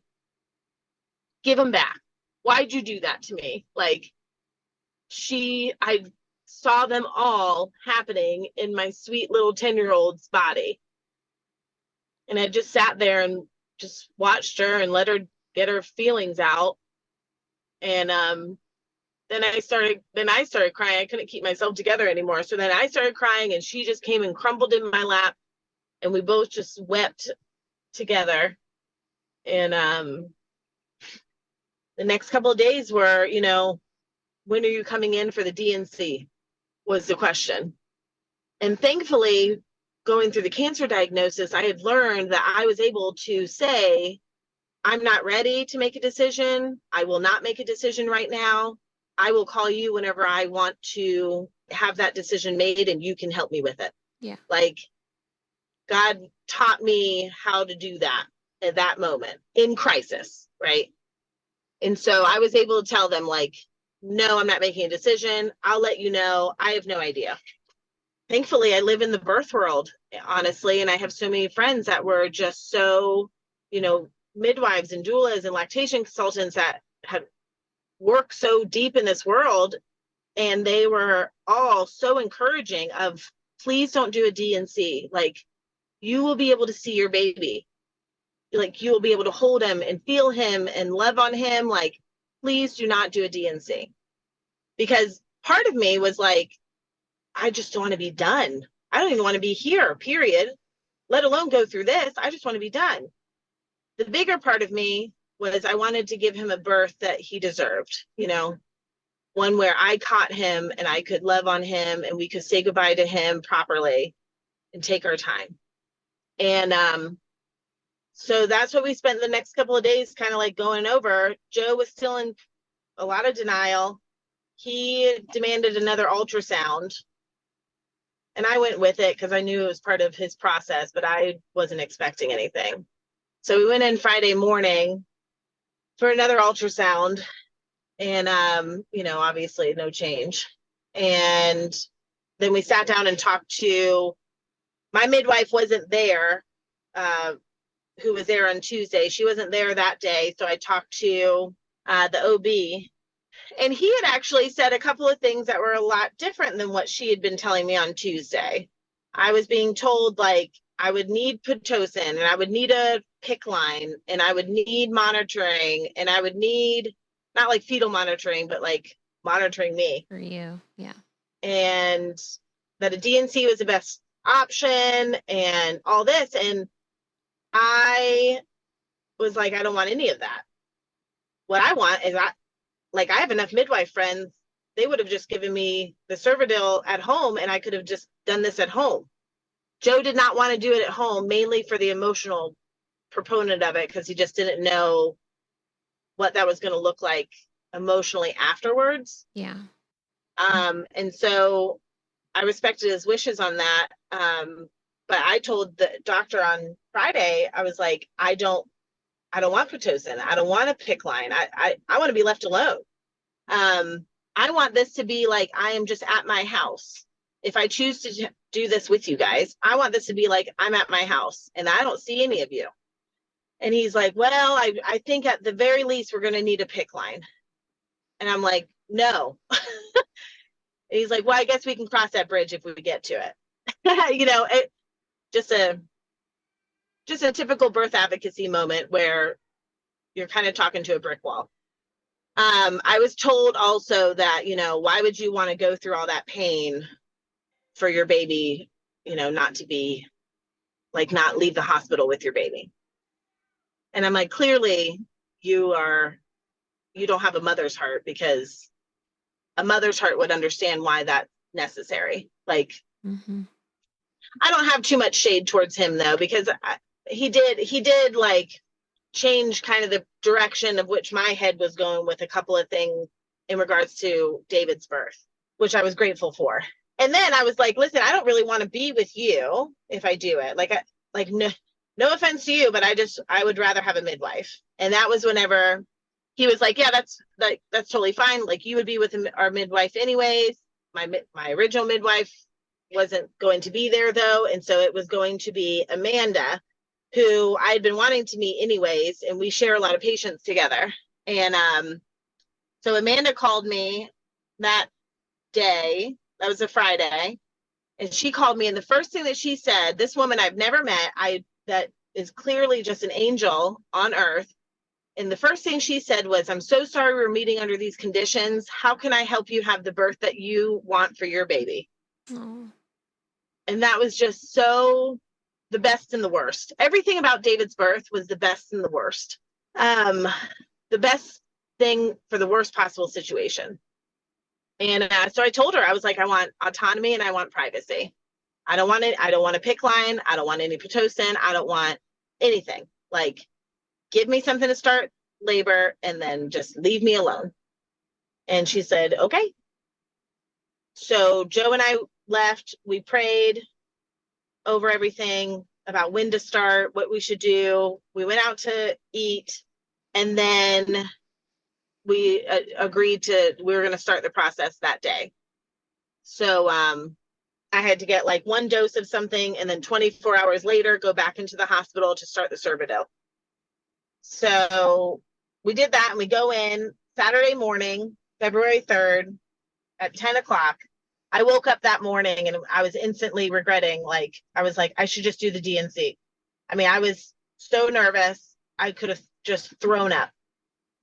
But Joe is just so steadfast on his faith and how he handles situations. He was so calm, and he was like, we're doing the right thing for our baby. And that was all I needed. That was just all I needed to hear. And so we went into the hospital, and I met Amanda for the first time in person. And she was just as calm and kind and sweet as she was on the phone, and explained everything, even with the Cervidil, where they usually put it up vaginally themselves, right? Like the provider will. She was like, there's no reason for me to do this. Like, you can do it if you want, just respecting my autonomy request. Oh, one thing she did do. So she tried to advocate for me not to be on the labor and delivery unit at Cone. She really wanted me to be on the first floor, where there was no, babies, living babies being born, and be just more secluded, And she really, really, really tried to advocate for me to do that. But because I was 20 weeks, past 20 weeks, I had to be on labor and delivery.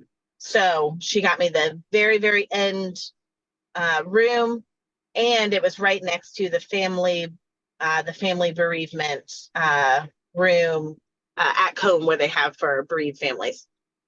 So I went in, I put sheets all over all the monitors. I mean, we set it up like it was our home, you know, just like I would if I labored in the hospital at all.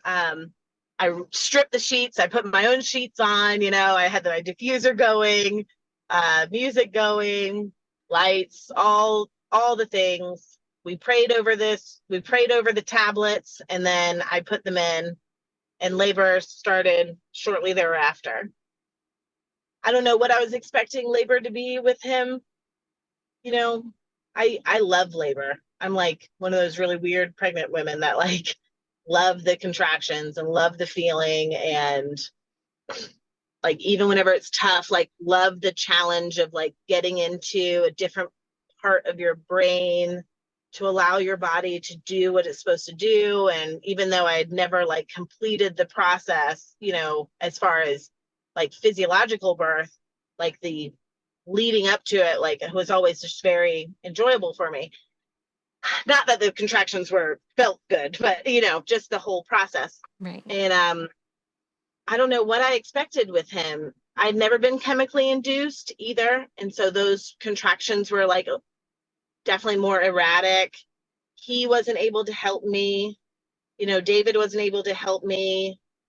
So none of his hormones were being pumped out to like help with contractions or to help move him around and down. Like it was just a really just bizarre feeling. Erratic, tight, no rhythmic moves like I've had felt before. Anyway, so I had started getting pretty quiet. Joe knew that once I got pretty quiet, like we were getting close to go time. And so he started getting a little nervous. And I think emotionally he was really nervous, like what was going to happen after, you know? And so he had texted Amanda like, hey, I think that she's, you know, going through transition. And I pushed twice and I could feel him. And then one more tiny little, and then he was out. And I was kind of in shock. I was like on my knees and I was kind of in shock, like telling Joe, I was like, is that the baby? Is that the baby? Like, I didn't want to look down. I didn't want to like move. I was like, is that the baby? Oh my gosh, it is the baby. And just as like that panic was rising of like, oh my God, my baby, you know, Amanda and my best friend of 25 years, she's my sister, walked in, and just in time to catch both me and Joe crumble in our grief. I didn't know how to move. Like Amanda helped me like pivot my leg and sit down and look at my baby. And she was so calm. I mean, he was in call, placenta, everything came out together. I felt like my eyes weren't working, like my brain was not comprehending what was happening, you know? And there was no rush. Like, it was like time kind of just stopped.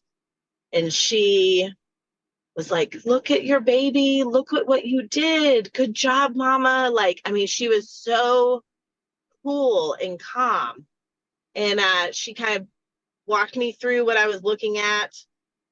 There's this little hand. Look, there's this little head. Look, you know, when you're ready, we can break the waters and you can hold your baby. And I mean, I started panicking again. Like, do I want to? Like, is he going to fall apart? Like, what does this look like? You know?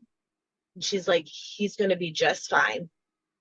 And so Joe broke the waters and we got David, and I was able to hold him. You know, I was holding him first. And then Erin, my girlfriend, Erin, she's like, why don't you go ahead and lay back and put him on your chest?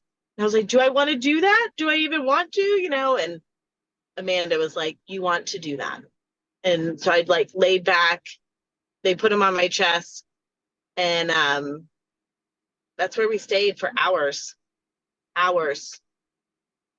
We were able to be with him and pray over him and experience him for 3 hours, and until we said goodbye and gave him to sweetest little nursing staff lady. And she took him to the next room and kind of like took picture, like prepared him a bit and kind of took pictures and kind of did that part. I did not know he was right next door until we were about to leave. And Joe said, yeah, you know, something about next door. And I was like, is that where he is? And so we went over and said bye to him again in the little bereavement family room. And then I left the hospital without my baby. And that was getting home to an empty house, and after everything that we had just went through, and I don't know. I don't even know the words for it. I don't know what it was. It was uncomfortable. I know that. And so started my healing. I was still mad at God. I didn't talk to him at all. I knew I needed to pray though. Like, it was weird because I couldn't talk to him. It was almost as if like, you know what you did and I'm not going to talk to you because of it. Like, it was like my way of making him know that I was mad at him. I don't know. Your brain's so weird in grief. But I knew I needed to pray. Like, I wanted so bad to be able to pray. I wanted so bad to just like, you know, when you just like pick up that phone, your phone and call your mom or call your best friend and you just, hey, I'm having a hard day. Can we talk about it? Like, that was my relationship with him. Like, I wanted so bad to pick up the phone and talk to him, but I just couldn't bring myself to do it. And so Joe did for us. And then our pastors came over and prayed over us. Our friends came over and prayed for us. Like, we had so many people just standing in the gap, you know, taking care of us and keeping that like connection for me, keeping that connection between God and I, because I knew that I needed it, but I at that point was just too hurt to even talk about it with him. But he didn't stop showing up. I mean, in every aspect of our birth with David, he was in it. So many things could have gone wrong. Like, I've worked with patients before where the trauma of losing their baby is then exacerbated by a medical trauma on top of it, and another trauma on top of it. You know, like things that just a cascade of issues happened that just made it just so much worse, you know? Yeah. And God was just right there in all those little details. Everything came out together. There was no trauma of having to go and find the placenta. All the things that could have gone wrong in an already wrong situation did not. And I know I know he did that. I know he did that. Even though, even still, I was pretty mad at him, and I had lost all hope. I'd lost hope in my cancer journey. I'd lost hope in my life and what it meant.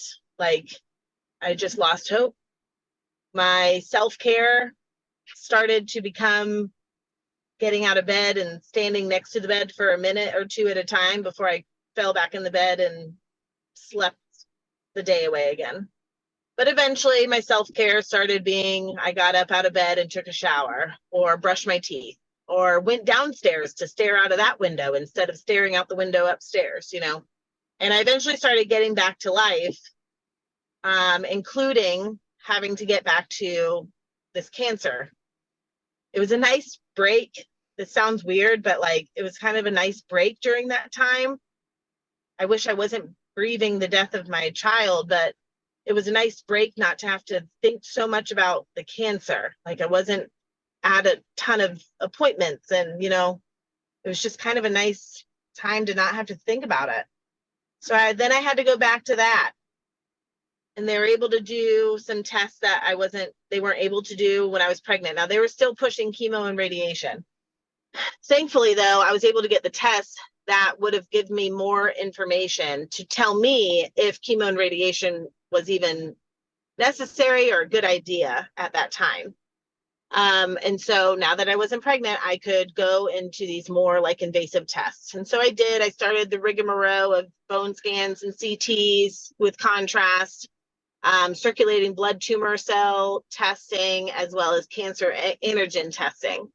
And the test results started coming back in, and they were all negative for cancer. Wow. And so 6 months after the diagnosis, without chemo and radiation and just the holistic therapies I had been doing, I was considered no evidence of disease, or, they call it NED. Wow.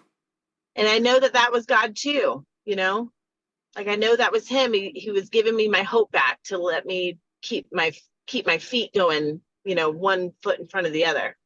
I eventually did get back to church. So in church, like, I'm definitely that person that's like, I'm an expressive person. So in church, I'm even more expressive. I never go to church without leaving crying, or leaving having cried. Hands up, worshiping, praising my Jesus, falling to my knees, going up and praying for others, going up and crying at the altar and being prayed over. I mean, that's my experience in church, kind of all over the place.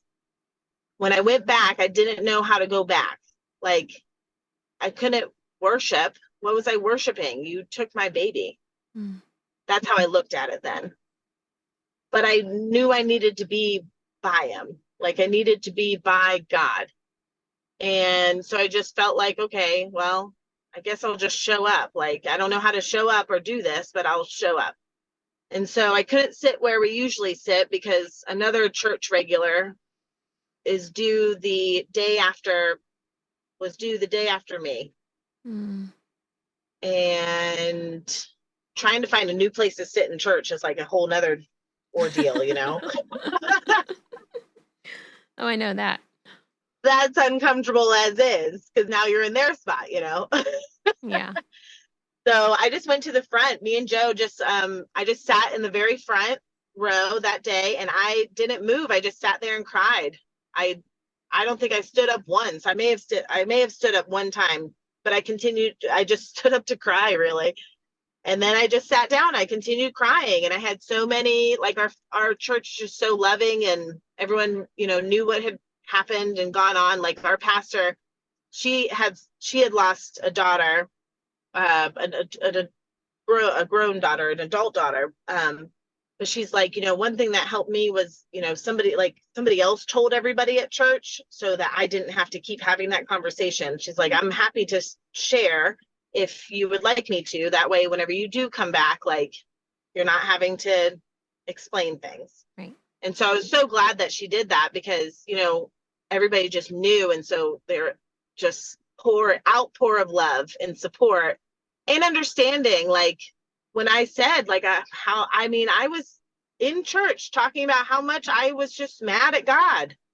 And I don't know what I was even doing here, but I knew I needed to be close to him. Like, other people resonated with that. And I was just so surprised and shocked. Like, that is not how I was raised to talk to God. Like, I was raised that you are happy and you are grateful and you are praising God and thanking him for everything he does at all times. And that is it. If you have something bad to say about God, don't, like, yeah, that's just not my relationship. So it was a breath of fresh air. I continued going to church and eventually started singing again. Eventually my hands went up again, like my normal. I felt a little bit more normal, and that just recently started happening. I've continued my cancer journey, my therapies that I'm doing. I'm constantly in therapies, and I go to a 3-week intensive cancer treatment center next month. even though there's no evidence that you have it? Is it more like just making, like, kind of making sure it's all gone and doesn't come back? Yeah, the way I looked at it is that if they were still pushing chemo and radiation, something intense on that side of things, then I should still be like not let my foot up off the gas on the holistic side of things. Yeah. And a lot of those too are even just too invasive to do when pregnant also, So Yeah. I've really doubled down on a lot of those things. And I think David did save me. I really do.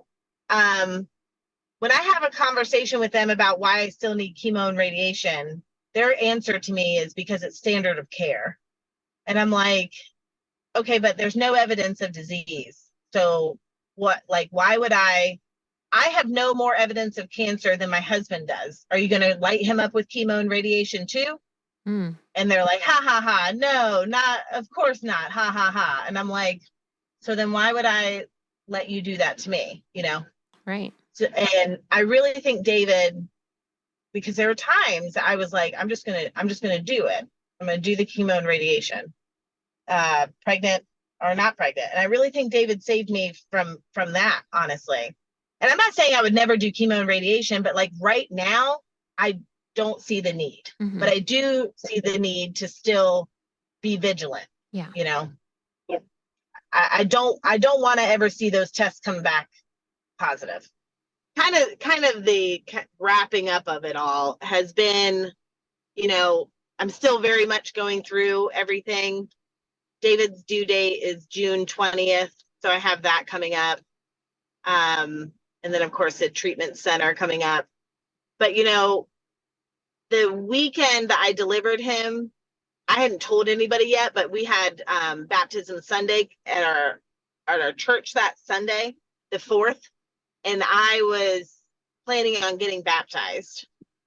I'd been baptized as a baby, but not as an adult yet. And so instead of being baptized, I was obviously grieving David. But when I started waking back up at church, because for a while there, I just kind of went and was going through the motions. But when I started finally waking back up at church and talking with God more again and praying with him again, praying to him again, we were at church one day and it was baptism Sunday again. And I didn't know that it had been. I actually hadn't been back to church maybe the week before. I wasn't there to hear the announcement because I was sick or someone was sick, I remember. But I'm standing there and I'm just so like overwhelmed by God's grace for me after all the horrible things that I said about him and to him, and I turned my back on him. He still showed up in such big ways in my life. And I was just so grateful. I didn't know how to thank him enough. I mean, I even went up to the altar and like told my pastor, like, can you just help me just thank God for what he's been doing in my life? I mean, I'm standing after a cancer diagnosis and losing my baby. Like, I don't even know how that's possible. If you would have told me this, a year ago, I would have assumed that I died of a broken heart, that there's just no way I survived this. And so he prayed over me and I would go back to my seat and people start getting baptized. Like, the people that had like signed up to get baptized, they start getting baptized. It's, worship songs playing and people are worshiping and praying and all that.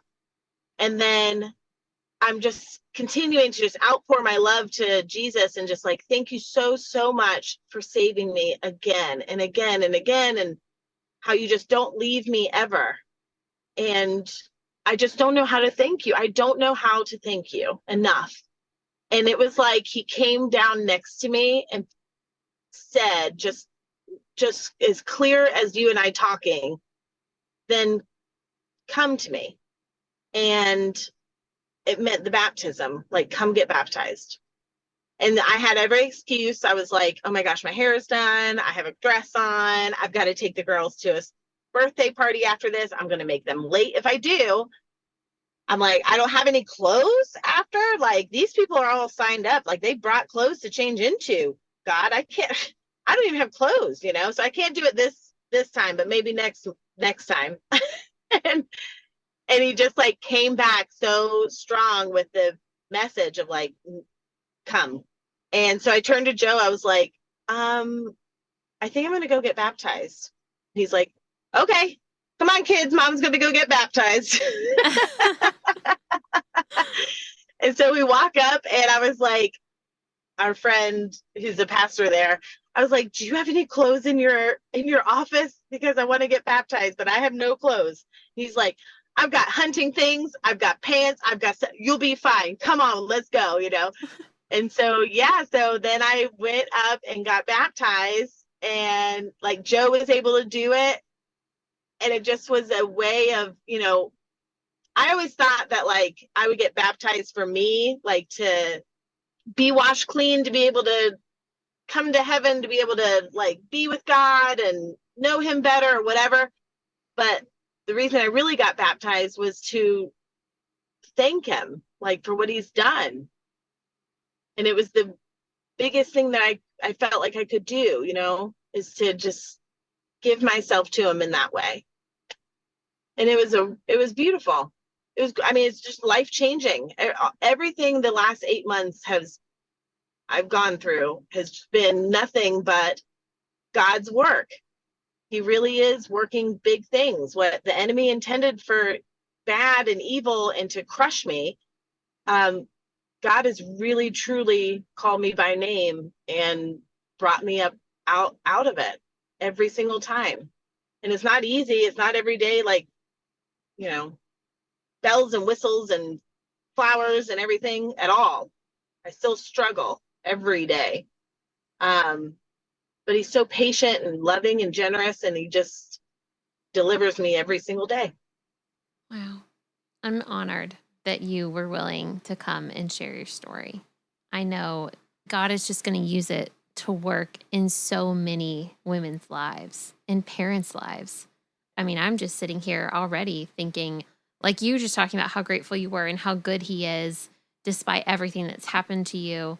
And it's just sitting here making me grateful and making me think of all the good things that I have in my life that I need to remember to be grateful for, and that are truly blessings from the Lord. Thank you. Thank you for your honesty. Thank you for your transparency. Thank you for your time. Thank you for your wisdom. I can't thank you enough for being here and sharing everything that you've shared.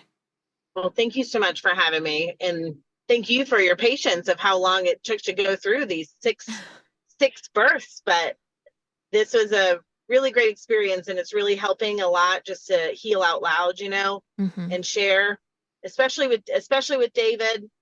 I had my first public speaking event yesterday since his passing. And I really thought that I wasn't going to be able to like get through talking about anything, period, in public again. Like that was another identity crisis I felt I went through.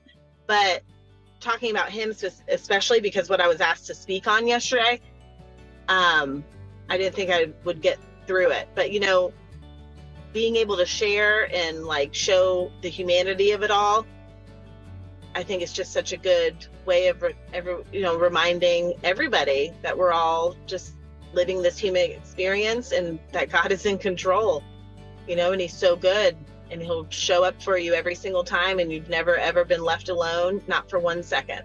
Even when you turn your back on him, he's there.